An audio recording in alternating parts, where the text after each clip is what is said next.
Good day sa lahat. Magandang umaga magandang araw sa lahat ng nanonood. Ako si Norma Kapuyan. Ah, 58 taon na sa ngayon. Nakatira dito sa Sitio Patulangon, Barangay Malasila, Makilala, Cotabato. So ang tirahan ko ay malapit lang dito sa aking temporaryong tinirahan ngayon. 5 minutes lang ang biyahe sa sasakyan patungong bahay namin. Mula sa pagkamulat ko, bata pa ako, edad 17. Ang pagkapungulat ko dito bilang isang aktivista.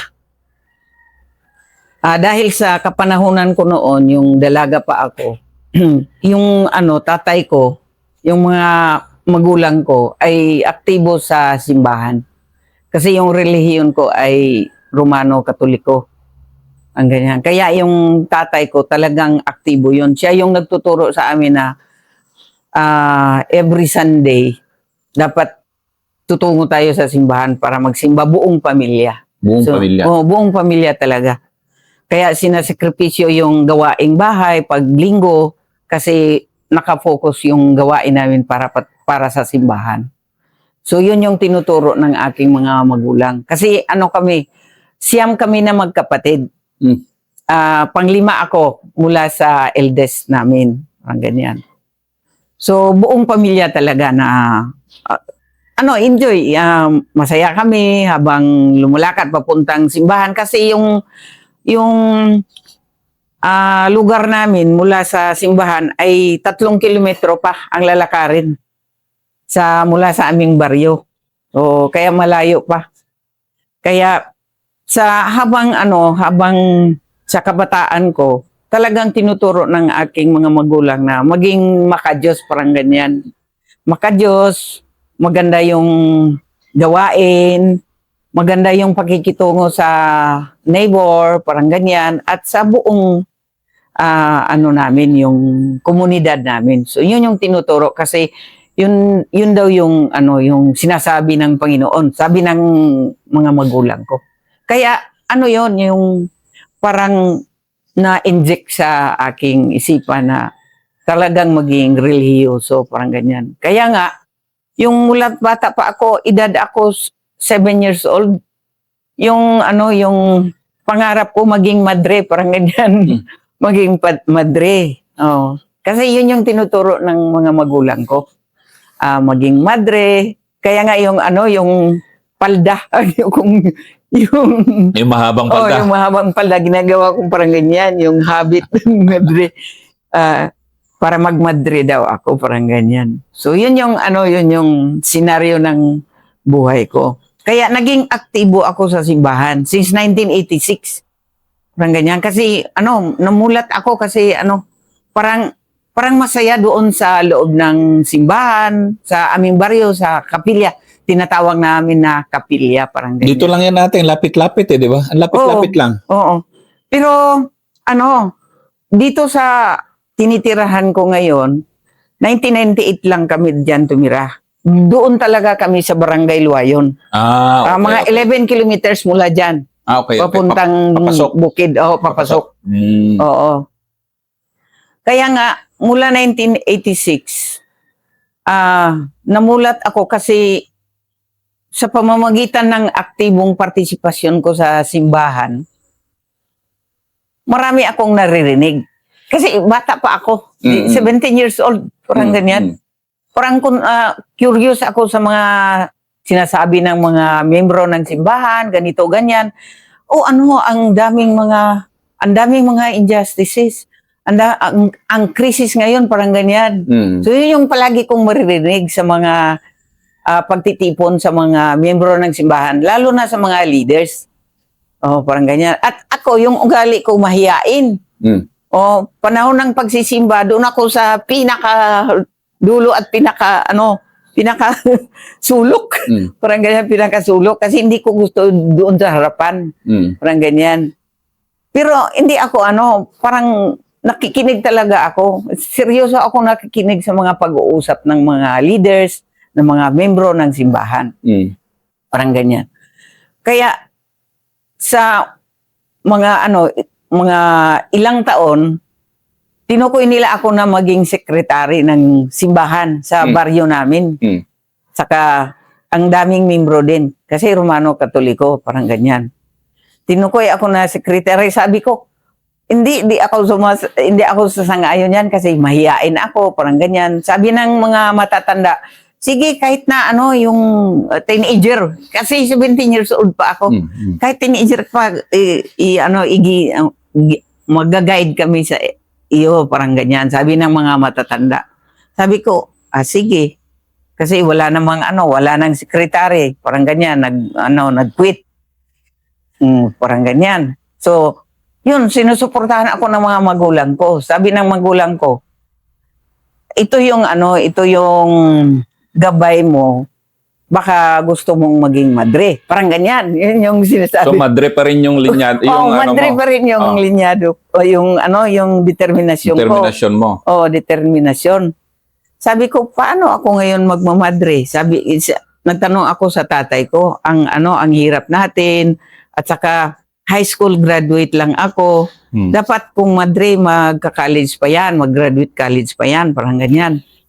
Mag-aral ako, sabi ko. Sabi ng magulang ko, ang problema kasi ang hirap natin, parang ganyan.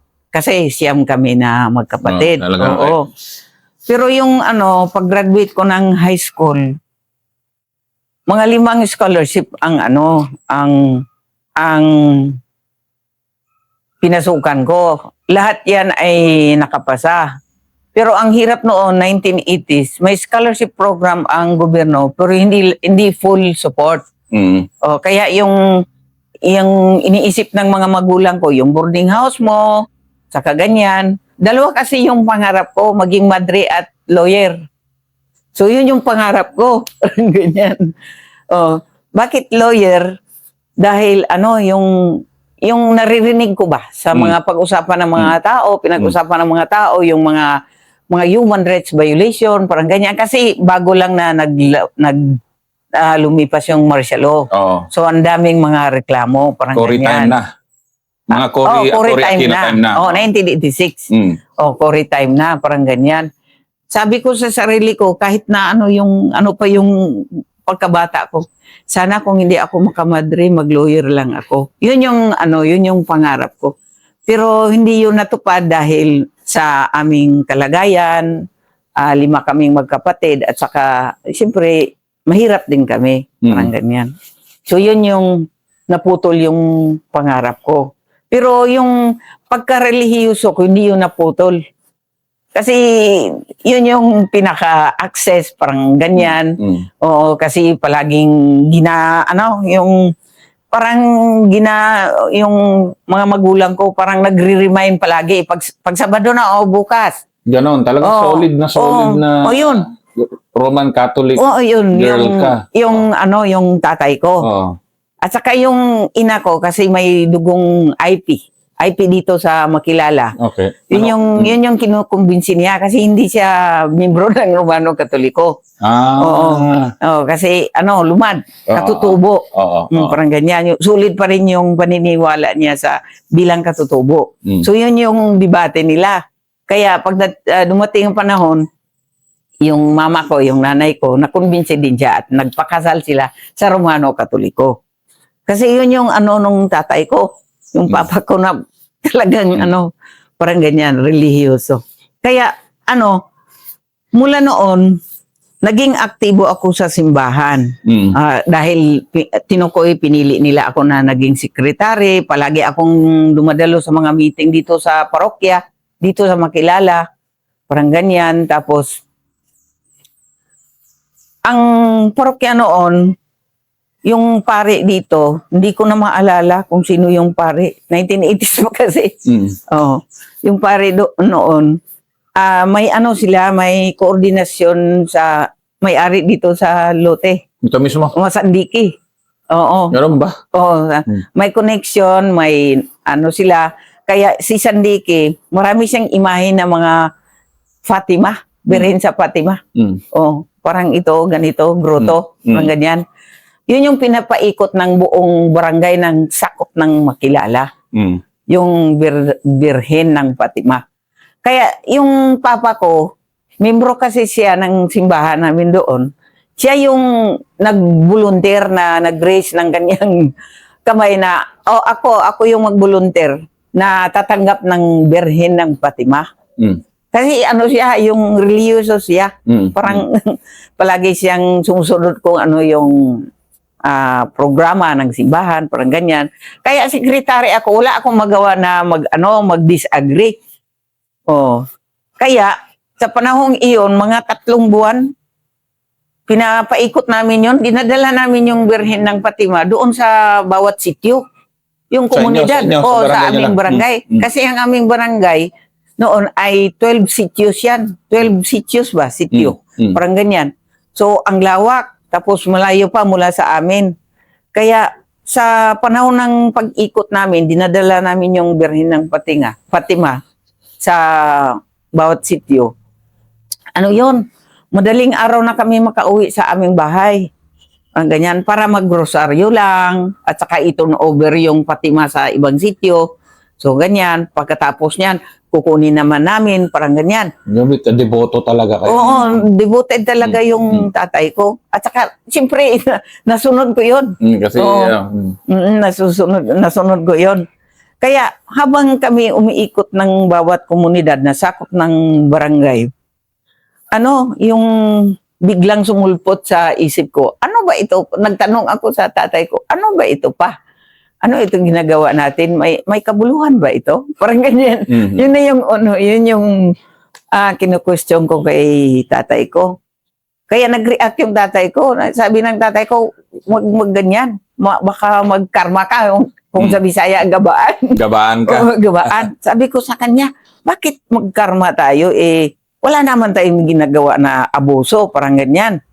So, doon nagmula yung curious ako sa sitwasyon. Isang tanong lang na gano'n. Isang simpleng tanong lang na isang gano'n. simpleng tanong, bakit, ano itong ginagawa natin? May kabuluhan ba ito? Makatulong ba ito sa mga tao dito? Sabi ko sa papa ko, parang ganyan. Hindi ko alam bakit yun yung tanong ko. Mm. So, mula noon, pinabayaan lang ako ng tatay ko. Tapos sabi ng tatay ko, sige, kung yun yung pananaw mo, sige, pagpatuloy mo lang at mag-obserba ka lang. Yun yung sagot ng tatay ko. Pero wala siyang background sa anything. Sa activism, walang ganyan. Wala. Pure religion. Pure religious talaga si papa ko. Kaso lang, kasi yung ugali ko, sa siyam na magkapatid, ako yung palaging sumasagot sa tatay ko.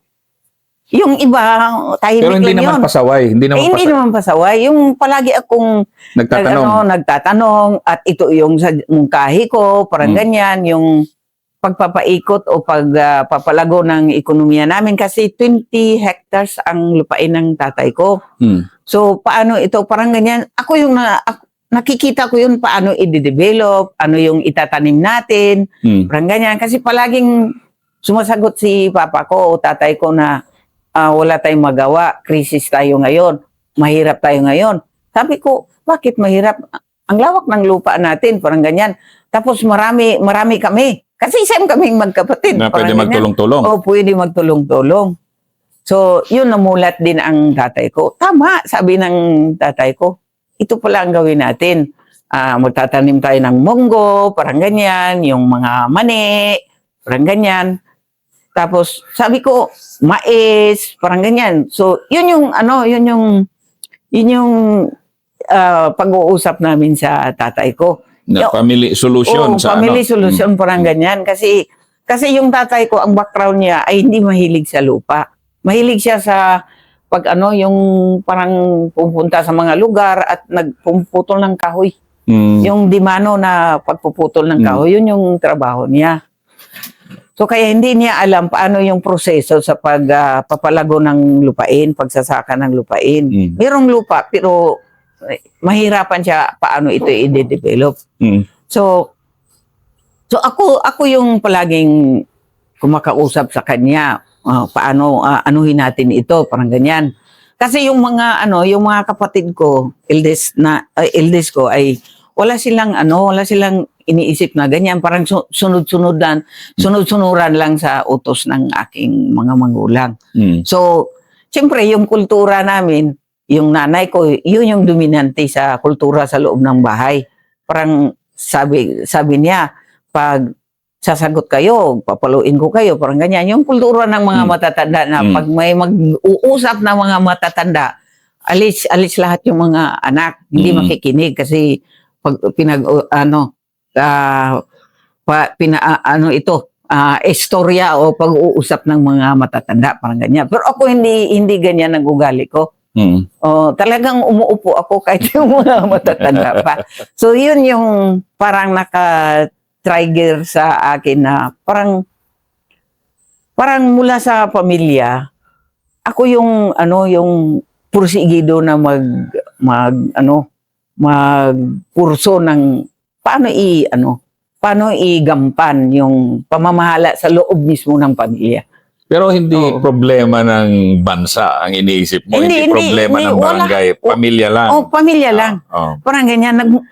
Nagmula talaga. Hmm. Sabi ko sa sarili ko, bakit daming problema? Dito sa pamilya, yung parang pananaw ko sa pamilya ko, dapat unity, parang ganyan. Kaya nga yung mga kapatid ko, hindi masyadong madaldal, parang ganyan. Kaya palagi lang silang tahimik. So ako yung parang palaging sumasagot sa mga magulang ko. Nagsimula sa tanong na bakit? Oo. Nagsimula sa tanong na bakit. Bakit ganito ang nangyayari sa paligid? Bakit ganito ang ginagawa natin? Parang ganyan. Ano itong kabuluhan sa ginagawa natin? May kasagutan ba ito sa ating naranasang kahirapan? At nakikita ko doon sa paligid mismo. Yung naririnig ko na palaging nagreklamo yung mga tao sa panahon ng mga pagsisimba at pagtitipon. Ano na naririnig mo doon, ate? Kasi katatapos ng martial law. Naririnig ko yung siyempre yung dahan-dahan na naririnig ko. Ay yung yung palagi nilang sinasabi ay ang hirap pala ng martial law, napatay yung magulang ko, may massacre, parang ganyan. At saka may mga inaagaw ng mga lupa. Yun yung mga naririnig ko. Sino yung nag-aagaw, parang ganyan. Yung mga malaking may lupa at saka inaagaw din, parang ganyan. So yun yung maririnig ko mismo sa simbahan. So parang ganyan. So habang nakikinig ako, parang na-register sa memory ko. At saka yung sa pagbalik ko sa pamilya, parang nakikita ko rin na bakit wala tayong ginagawa. Parang ganyan. Puro ka bakit? Oo, parang yun yung palagi kong tinatanong sa sarili ko. Bakit? Parang ganyan. So yun yung pagmula ng pagkamulat ko sa parang itong ganitong sitwasyon. So wala talagang nagturo sa akin. Kasi ikaw, ate, yung una kong ma-interview na walang ganun ba? Wala yung external na pumasok? Walang external na parang nag-influence sa akin, parang ganyan. Dito lang mismo sa loob ng pamilya. At nakikita ko yun, bakit ganito? Kasi yung pagsisimba ko noon kasama yung mga kapatid ko at mga magulang ko, yung mga nasa Bible text, sinasabi sa Biblia, yung tao kahit na magdasal, kung hindi kumikilos, hindi gumagawa parang ganyan, wala talaga. So walang kabuluhan ng pagdasal, parang ganyan. Palagi yung kasi ako yung secretary, ako yung nagbabasa sa Biblia panahon ng pagsimba. So parang ganyan. Sabi ko, dito pala sa Biblia makikita itong yung parang teorya. So, mas lumalim ka patuloy. Mas lumalim pa. Kasi yung mga Bible text, malalim din. Parang ganyan. Tapos may basis ngayon na kailangan ka may aksyon. Ganun. May basis. At saka, siyempre, mababasa mo doon sa Bible text. At saka, maranasan mo sa totoong buhay. Parang ganyan. Sabi ko, hindi man ito magkatugma. So, mismo ako, may yung sa sarili ko mismo, parang iniintindi ko yung nasa Biblia. Tapos, kinukunik ko sa yung konteksto ng kalagayan sa ngayon, parang ganyan. Kasi siyempre ang Biblia, universal yan. Depende yan sa yung kalagayan sa pag-intindi mo dyan. So yun yung simple na lang. Wala talagang nagturo sa akin. Walang yung parang ganito yun, ganito. So, very natural yung process na dinaanan mo. Oo, natural. Hanggang hindi lang ako sa level ng baryo, kundi umangat ako hanggang district ng yung covered ng parokya. At saka naging parokyal ako worker. Mula 86 hanggang 1993. O sige, yung evolution mo, ano yung next stage mo ate? Yung nga, bakit, napuno ka na ng mga dahan-dahan na bakit, ano yung next? Oo, yung sa next na siyempre bago ako sa simbahan. Yung sa naman sa love life ko. Ang bata mo naman sige, love life. Sige. Sige. Hindi, kahit ilang oras tayo. Sige. Sige. Sige, sir. Okay. Kasi yung siyempre ang bata pa ako, 17 years old, 18, tumanggap ako ng karelasyon parang sa 21 years na. 21 years old na ako. Tumanggap ng karelasyon, ganun pala yung mga term dito. Parang yan parang old style. O sige. Parang nobyo, parang ganyan. Tumanggap ng karelasyon. Kahit sa Ngayon kasi tawag nila jowa eh. Okay. Kasi yung sa pamilya namin, sir, sa magkapatid namin, 4 kami na babae. Ako yung pangatlo. May bunso kami. Yung barkada ko sa loob ng 4 na babae na magkapatid, yung kapatid kong bunso. Parang ganyan. Kami yung magbarkada. Kasi mga na yung dalawa kong eldest na kapatid. Parang ganyan. Yun yung pangarap ko. Pag ako'y maging magkanobyo na, magkarelasyon na, hindi ko gusto yung mabait. Sabi ko, hindi ko gusto yung mabait. Gusto ko yung kung sa term ng Bisaya, bugoy. May kantang ganyan eh. Kahit hindi gwapo, basta gano'n yan nakanta. Wala akong kriteria na gwapo, parang ganyan. Sabi ko, gusto kong baguhin. Baguhin yung lalaki. O parang yung mabisyo. Mabisyo. Saka nagkatotoo yan. Nagkatotoo yan. Kasi ito ang gusto ko sa mga ganitong interview eh. Hindi hardcore na hardcore. Pero, nagkatotoo yan. Nagkatotoo yan, sir. Kasi nagkanobyo ako ng may karanasan na nalib-in niya yung may asawa. Yung parang kabit. Parang ganyan. Tapos, bisyoso, bisyo ba? Uminom palahubog. Palahubog. Parang ganyan. Hindi lang palahubog. Nagtitake ng marijuana. Parang ganyan. Chuy-chuy, kumbaga pa. Chuy-chuy. Sabi ng kapatid ko na lalaki, sabi niya, regards daw, sabi ni Juan, parang ganyan. Regards daw. Sabi ko, regards, mga adis-adis. Sabi ko, adis-adis in terms of Bisaya, adis-adis. Hindi ko gusto yan. Nagsimula lang sa regards, parang ganyan. Sabi ko, parang nagseryoso ang lalaki, sabi ko.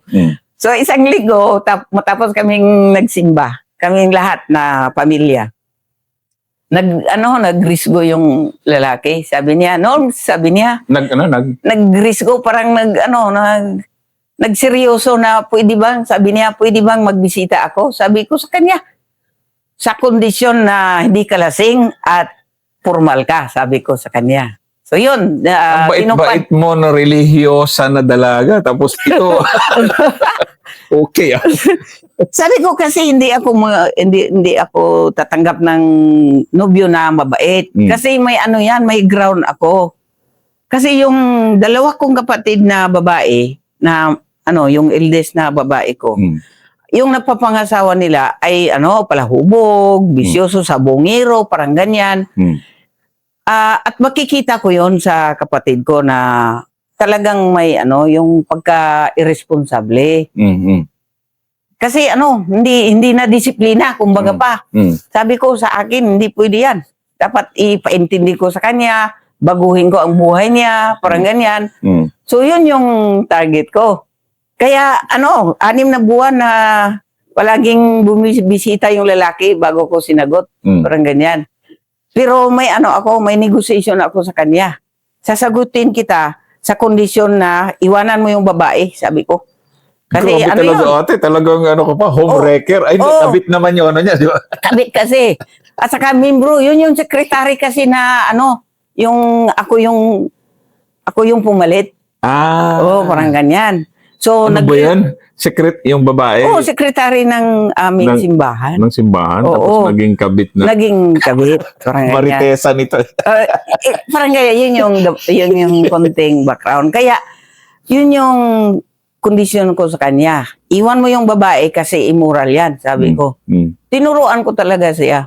Immoral yan, hindi yan magandang tanawin at yung parang ikaw yung pinag-usapan ng mga tao dito. So, at saka relihiyoso din yung lalaki, yung nobyo ko. Ganon? Oo, relihiyoso yun. Kahit na Oo, kahit na siya, bisyoso, pero relihiyoso. Siya lang kasi yung, siya lang yung anak na nagtataguyod ng kanyang mga kapatid. Parang ganyan. Kahit na bisyoso siya, pero responsable sa pamilya. So, yun yung... Okay, yung mga ganyan. Parang ganyan. So, yun yung papel ko sa kanya, hindi ko pinairal yung emosyon ko. Yung bagay, yung pag-ibig ko sa kanya, parang ganyan.